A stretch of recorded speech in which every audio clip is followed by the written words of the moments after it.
I'm a creep, you're a creep, we are Creepers!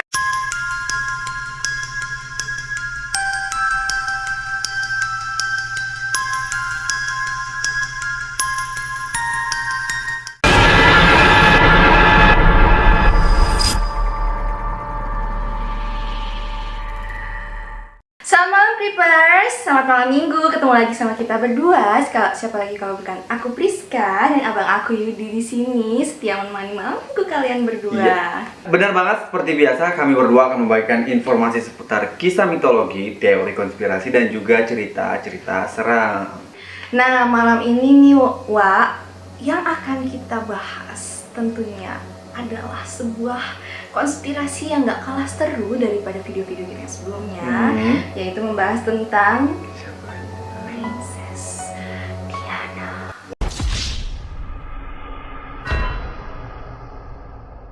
Wah, kita akan membahas mengenai princess. Yes, Tapi bukan princess Disney, ini real princess. the real The real princess in real life. Ya. Jadi apa sih yang sebenarnya terjadi dengan kematian Princess Diana? Apakah benar dia dibunuh? Dan Atau itu benar-benar kecelakaan? yes, Penasaran juga.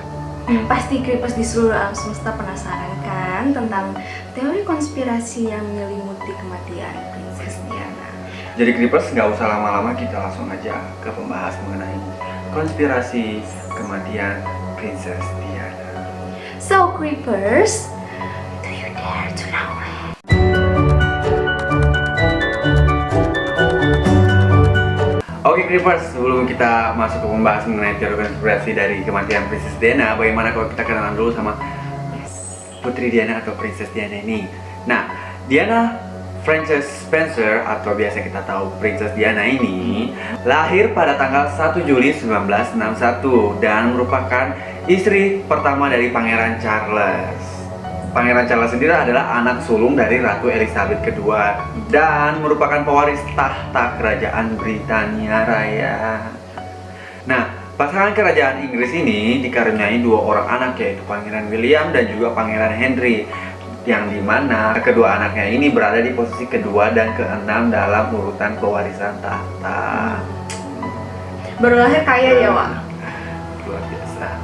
Nah, melalui pernikahannya dengan Charles, Diana dikaruniai gelar Princess Wallace atau Putri Wallace, yaitu gelar yang diberikan kepada istri putra mahkota atau calon permaisuri Britania Raya. Nah, Putri Diana sendiri merupakan anak keempat dari Edward John Spencer dan istri pertamanya yaitu Frances Fruitwatch Viscountess Altro. Panjang dia namanya. Nanti kok taruh lagi, tahu nggak ngerti.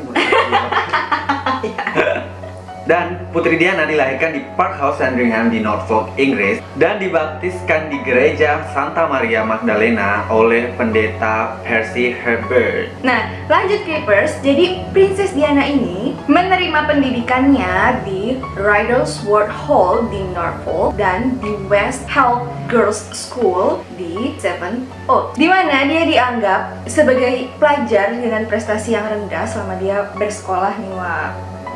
Berarti nggak pintar-pintar banget lah Nggak Putri pintar Diana banget ini ya, walaupun princess tapi princess juga manusia Ya, Wak. manusia. Bisa malas juga dia belajar. Sabar ya. Jadi Diana juga telah gagal dalam pemeriksaan O-levelnya pada 1977 sewaktu berusia 16 tahun nih. Diana meninggalkan sekolah West Heath untuk menuntut ilmu di Institut Alpine Flight Manette di Swiss, sebuah sekolah yang menitik beratkan pendidikan budaya dan menyediakan pelajar-pelajarnya untuk aktivitas-aktivitas sosial. Oh cocok lah dia, kan malas dia belajar, jadi lebih ke aktivitas sosial dia ya. Nah di situ, di kampusnya itu, Prince Diana itu bertemu dengan calon suaminya yaitu Prince Charles. Akhirnya dia berkenalan dengan Prince Charles yang pada saat itu tuh lagi menjalin hubungan dengan kakaknya si Prince Diana, yaitu Lady Sarah. Dia nikung kakaknya. Iya, itu udah ditikung. Oh iya. Nah, walaupun Diana tidak cemerlang dalam hal akademis nih Creepers, dia memiliki kemampuan yang bagus dalam bidang olahraga dan juga merupakan seorang penyanyi amatir yang lumayan baik nih. Pintar nyenyong dia, Wak. dia. Nah, kemudian Creepers pada tanggal 24 Februari 1981, Princess Diana dan juga Prince Charles resmi bertunangan, di mana Princess Diana ini memilih sendiri cincin pertunangannya yang besar, terdiri dari 14 berlian soliter yang mengelilingi safir, nilam biru, nilam 12 karat yang dilapisi emas putih 18 karat. Juga aman. Pasangannya pangeran minta lah ya macam-macamnya. Yang mana cincin tersebut serupa dengan milik sang ibu. Cincin pertunangan ibunya. Dan cincin tersebut dibuat oleh toko perhiasan bernama Gerard. Gerard, G-A-R-R-A-R-D. Gerard. 5 bulan setelah pertunangan mereka menikah akhirnya pada tanggal 29 Juli 1981. Creeper. 50 tahun ya? 20 tahun. Nah, pernikahan ini dilakukan di Katedral Santo Paulus dan disaksikan oleh pemirsa televisi di seluruh dunia dengan lebih dari 750 juta orang. Sementara 600.000 orang menonton berjejer di jalanan untuk melihat sekilas pasangan tersebut dalam perjalanan menuju upacara tersebut. Menikah aja 600.000 orang yang menonton. Coba itu kita kayak gitu. Iya, kode. Nonton makanya. Nah, Princess Diana menggunakan gaun senilai 9.000 euro. Pada masa itu 9.000 euro itu a lot of money. Nah, pernikahan Diana dengan Charles yang merupakan Prince Wallace atau Pangeran Wallace membuat Diana secara resmi menjadi Princess Wallace, gelar yang biasa disandang oleh istri putra mahkota Britania Raya. Gelar resminya dalam bahasa Inggris yaitu Her Royal Highness The Princess of Wales. Nah, jadi Creepers, pasangan ini setelah menikah bertempat tinggal di Istana Kensington di Highgrove House dekat Tetbury. Pada tanggal 5 November 1981, kehamilan Diana secara resmi diumumkan ke publik nih. Pada Januari 1982, 12 minggu kehamilannya Diana itu dikabarkan jatuh di tangga di kediamannya Sandringham. Dan ginekolog Sir George Pinker dipanggil dari London untuk memeriksa keadaan Diana nih, wah. Nah, Creepers, Sir George ini menemukan bahwa meskipun Princess Diana menderita luka parah akibat jatuh itu, janinnya itu tidak terluka, tidak apa-apa ya. Kemudian di Linda Wing dalam St. Mary's Hospital di Paddington, London pada 12 Juni 1982 di bawah perawatan Pinker, Diana akhirnya melahirkan putra dan penerus pertama pasangan itu yaitu William Arthur Philip Louis. Putra keduanya yaitu Henry Charles Albert David, kerap disebut dengan Pangeran Henry, lahir pada tanggal 15 September 1984. Diana menegaskan bahwa dia dan Charles paling dekat selama dia mengandung Prince Harry ini. Nah, Princess Diana ini memberi anak-anaknya pengalaman yang lebih luas daripada yang biasa diberikan kepada anak-anak bangsawan. Dia jarang menyusahkan Charles atau keluarga kerajaan lainnya dan seringkali bersikap keras kepada anak-anaknya. Jadi Prince Diana ini lumayan memiliki pendiriannya sendiri pada saat menjadi istri dari Prince Charles. Beberapa hal yang bisa disebutkan itu seperti dia itu yang memilih nama pertama dari anak-anak mereka. Dia menolak pengasuh keluarga dari keluarga kerajaan dan melibatkan salah satu dari pilihannya sendiri. Princess Diana juga memutuskan untuk membawa anak-anaknya sendiri ke sekolah sesering mungkin nih, Creepers. Seorang jurnalis bernama Martin Bashir pernah mewawancarai Princess Diana untuk acara Current Affair BBC Panorama. Wawancara itu disiarkan pada 20 November 1995. Kelahiranku 95 tahunnya maksudnya. Hubungannya dengan Hewitt. Putri Diana berkata kepada Bashir, "Ya, saya memujanya. Ya, saya jatuh cinta kepadanya. Tapi saya sangat kecewa." Nah, mengacu pada perselingkuhan suaminya dengan seorang wanita bernama Camelia Shan, Diana berkata, "Ada 3 dari kita di dalam pernikahan ini, jadi agak ramai," gitu katanya. Pada tanggal 20 Desember 1995, Istana Buckingham secara terbuka mengumumkan bahwa Ratu telah mengirim surat kepada Pangeran dan juga Putri Wales menasihati mereka untuk bercerai. Langkah Ratu tersebut didukung oleh Perdana Menteri dan oleh penasihat private, dan menurut BBC diputuskan setelah 2 minggu perundingan. Sebelum dikasih surat itu, mereka sudah berunding selama 2 minggu untuk apakah mereka harus berlanjut, apa Pangeran Charles secara formal menyetujui perceraian tersebut dalam sebuah pernyataan tertulis segera setelahnya. Jadi setelah suratnya dikeluarkan itu langsung balas surat lagi dia. Dia mau cerai. Well.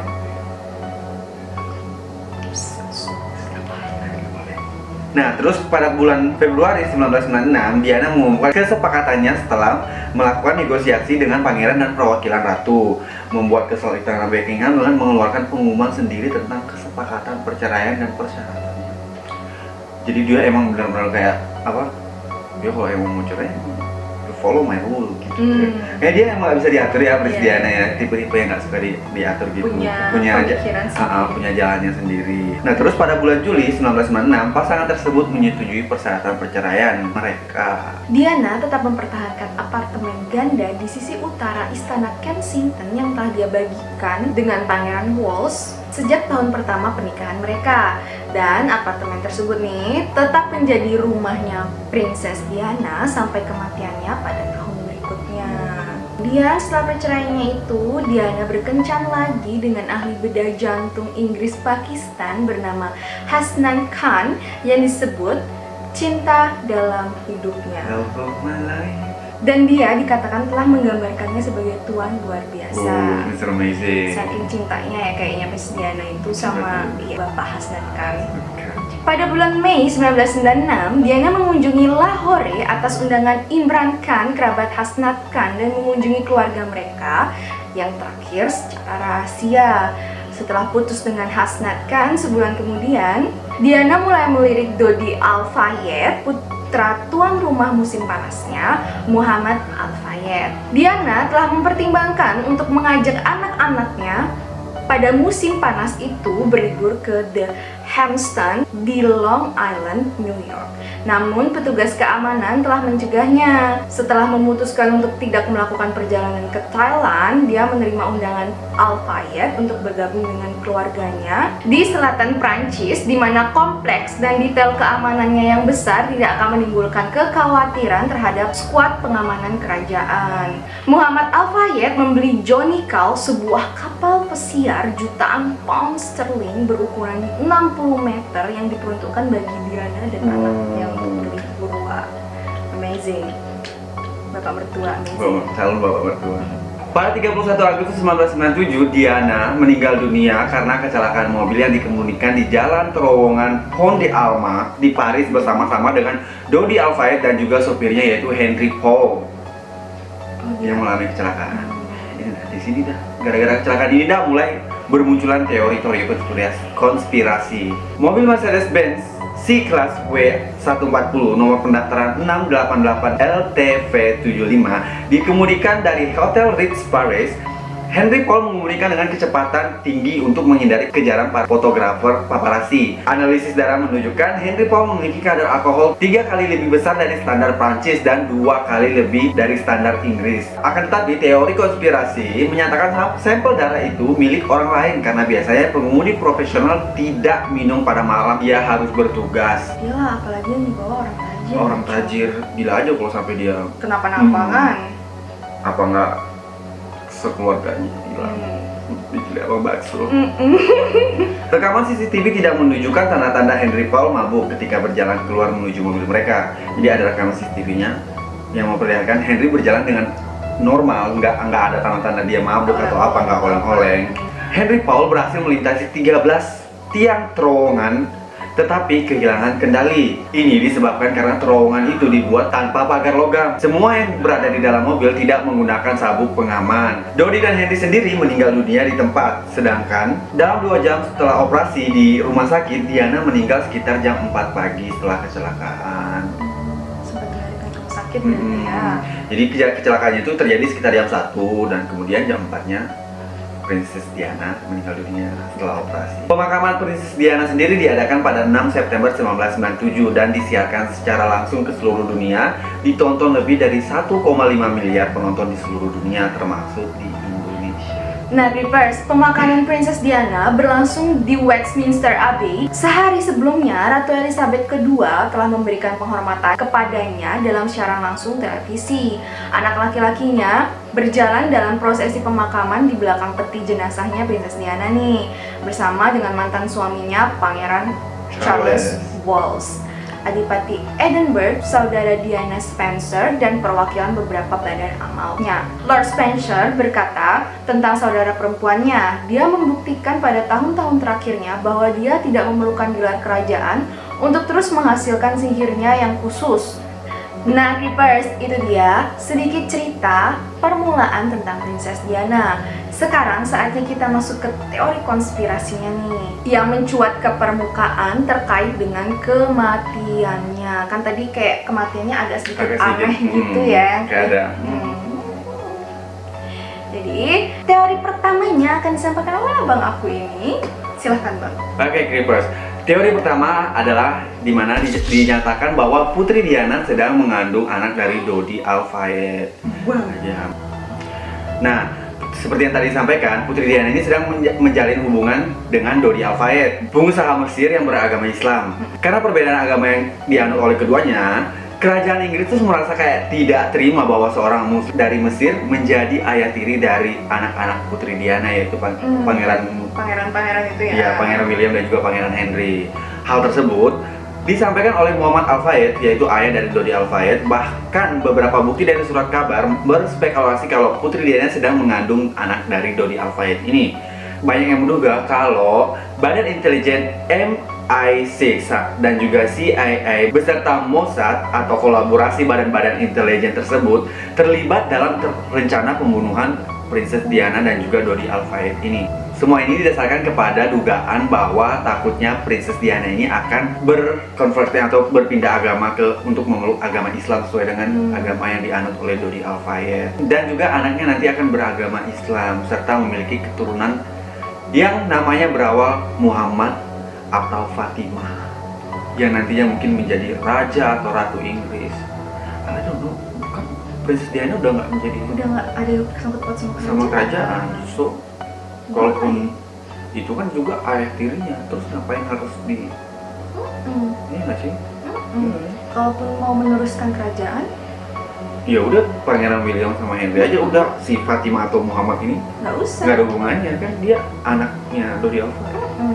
Harusnya dari garis keturunan Pangeran Charles aja. Ide mengenai orang muslim dalam keluarga kerajaan ini tentu saja sangat memalukan dan tidak dapat diterima oleh tradisi kerajaan, sehingga teori inilah yang paling kuat mengenai alternatif penyebab kecelakaan Princess Diana dan juga Dodi Al-Fayed. Nah, Muhammad Al-Fayed sendiri menyatakan bahwa Diana telah hamil sebelum kecelakaan, namun bukti-bukti yang bermunculan seperti hasil otopsi dan keterangan saksi yang menyatakan Diana tidak hamil. Tapi kan hasil otopsi bisa aja you can do something with that.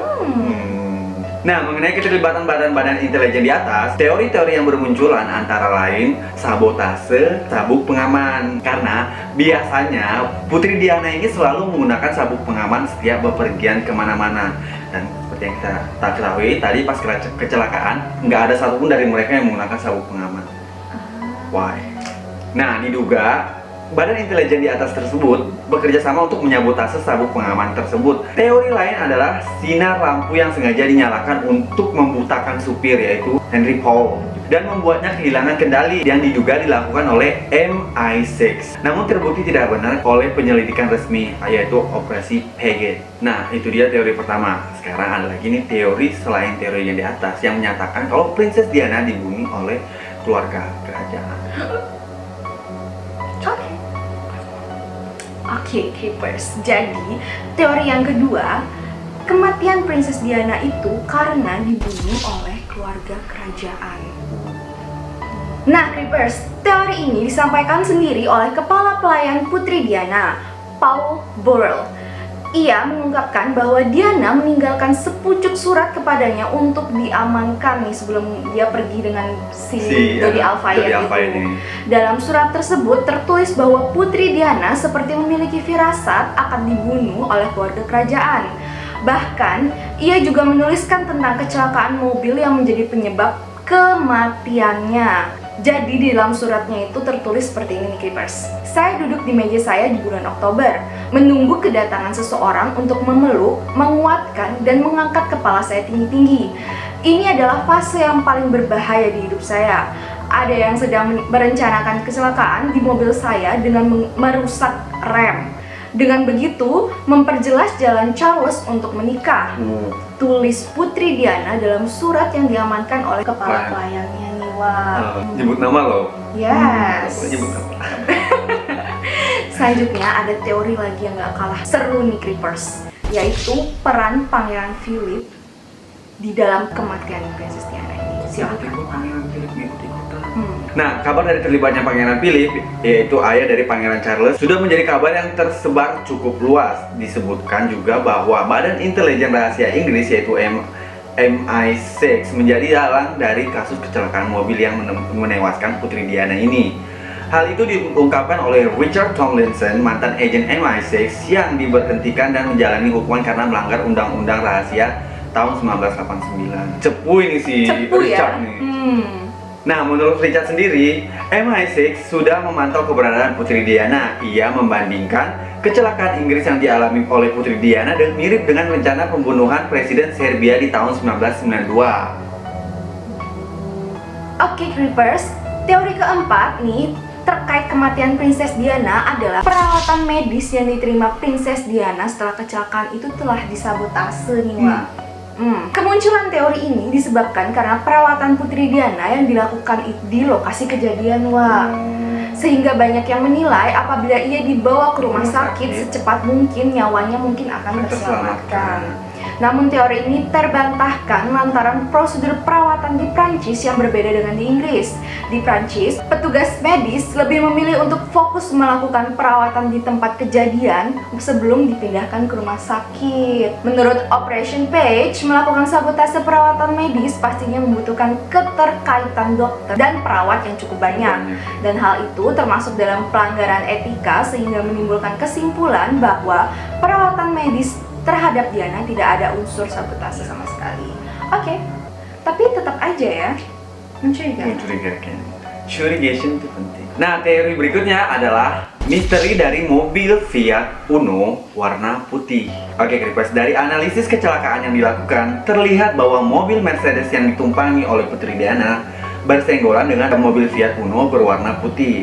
Hal itu terlihat dari cat putih yang tertinggal di badan mobil Mercedes yang ditumpangi oleh Putri Diana ini. Nah, Muhammad Al-Fayed, yaitu ayah dari Dodi Al-Fayed, menduga apabila mobil Fiat Uno tersebut sengaja digunakan untuk memblok jalan di depan mobil Putri Diana sehingga menyebabkan mobil berbelok dan menabrak sisi terowongan.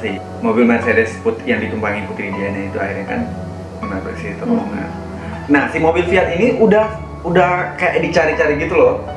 Sampai sekarang nggak ketemu-ketemu. Kemana mobil itu? Mungkin udah gepeng. Segala macam usaha sudah dilakukan untuk menemukan mobil Fiat tersebut, tapi tidak ada. Jangan-jangan itu mobil hantu. Kan pakai badan intelijen Pak tadi begini. Mencoba. Pastilah semua bukti-bukti Disembunyikan. Fitnah kocok. Dihilangkan semuanya. Fitnah kocok. Beneran digepengin kan kalau di luar negeri ada. Ntar pulang ada dagang bakso. Enggak sama kau juga lah. Kena wajahku juga terpampang nyata di sini. Oke, lanjut ke teori berikutnya, yaitu tidak adanya rekaman CCTV ketika kecelakaan. Imagine di Paris sepanjang perjalanan mereka tidak menemukan adanya rekaman CCTV. Coba dikasih note. Nah, jadi Creepers, di tahun 2003, Muhammad Al-Fayed, ayah dari Dodi Al-Fayed, mengungkapkan bahwa tidak ada satupun CCTV yang merekam kejadian fatal tersebut.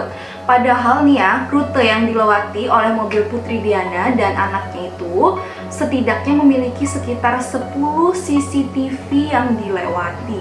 How can gak ada satupun, semua serentak gak ada rekaman? Merekam. Why? Where's the footage? Karena itu bisa menjadi barang bukti. Lanjut, teori ketujuh nih ya Creepers, ada keterlibatan sang sopir dari kematian ini. Tapi kan sebenarnya mati. Siapa tahu Oh iya juga sih. dia mengorbankan nyawa, tapi yang penting keluarganya aman sejahtera hidup. Kamu pernah nonton film ini ya? Film kerajaan-kerajaan. Nah, jadi Creepers, sesaat sebelum kecelakaan naas tersebut, Putri Diana dan Dodi Al-Fayed melakukan dinner berdua bersama di Ritz Hotel Paris. Sang sopir Henry Paul diketahui sudah menyelesaikan tugasnya pada pukul 7 malam nih. Namun, fakta bahwa ia ikut menjadi korban dari kecelakaan naas tersebut menjadi bukti bahwa tidak ada unsur keterlibatan dari sopir di dalamnya. Tetapi, menurut beberapa ahli konspirasi, Henry Paul telah dibayar dan hal itu terbukti dari banyaknya uang yang ada di saku celananya setelah kecelakaan terjadi. Oh mungkin difitnah dia kayaknya. Oh iya. Kenapa harus dikasih saku celana? Wah, dia bisa taruh di mana gitu, kasih istrinya, anaknya. Kenapa harus di saku celana ada uang? Bisa jadi fitnah itu, Cong. Kasihan yang udah mati difitnah pula atau Tapi bisa aja, Cong, sebelum dia pergi dikasih dia lagi butuh uang nih, uang buat kamu. Tapi dia nggak menyangka kalau dia bakal sampai mati. Oh, mungkin dia dikasih harapan palsu. Kan dia akan menyelamatkan kamu. Yang penting dia sama Dodi. Betul. Kamu akan Ternyata dia ikutan motong. mati udah. Creepers, itu dia teori-teori konspirasi terkait kematian Princess Diana. Nah, menurut Creepers di alam semesta gimana? Apakah kecelakaan yang menimpa Princess Diana ini benar-benar murni kecelakaan atau ada unsur dari if you know Something smelly. ya, coba komen di bawah atau mungkin kalian punya teori lain seputar kematian dari Putri Diana ini, Bisa komen di bawah. Atau kalian takut diculik dagang bakso, email kita di bawah. Baiklah Creepers, sampai juga kita di akhir video. Semoga informasi yang sudah kita sampaikan itu bisa menambah wawasan kalian semua dan bisa menjadi bahan hiburannya Creepers ya di malam minggu kalian. Bener banget, dan kami berdua mohon maaf jika ada kata-kata yang kurang mengenakan atau yang menyinggung satu atau dua pihak atau komunitas apapun. Kami mohon maaf.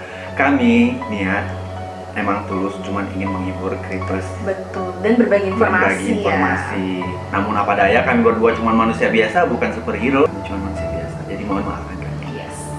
Nah Creepers, jangan lupa untuk klik tombol like jika kalian suka dengan video kami. Jangan lupa juga untuk subscribe kalau kalian gak ingin ketinggalan untuk video-video kami selanjutnya. Jangan lupa juga klik tombol lonceng supaya kalian bisa terus terima update dari kami. Benar banget.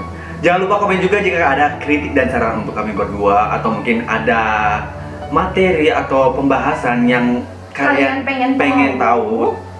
Bisa sampaikan ke kita biar nanti kita coba cari materinya dan kita akan bahas untuk kalian.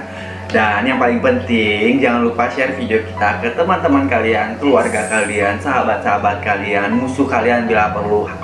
FWD-an kalian juga nggak apa-apa, share semua, mutualan TikTok, mutualan Twitter itu silahkan semua share biar mereka tahu ada dua orang gila di YouTube berdua. Nah, baiklah Creepers, sampai jumpa lagi di next video. Bye bye.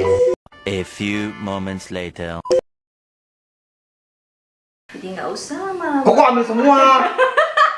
Lama-lama melunjak. Coret.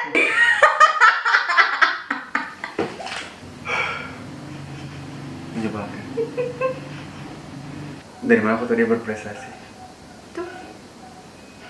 Oh, berprestasi rendah.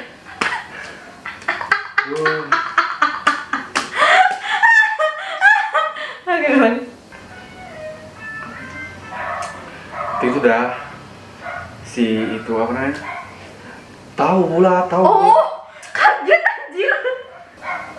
13 halaman loh ini anjing. Nah, pada tahun Ngapain kami?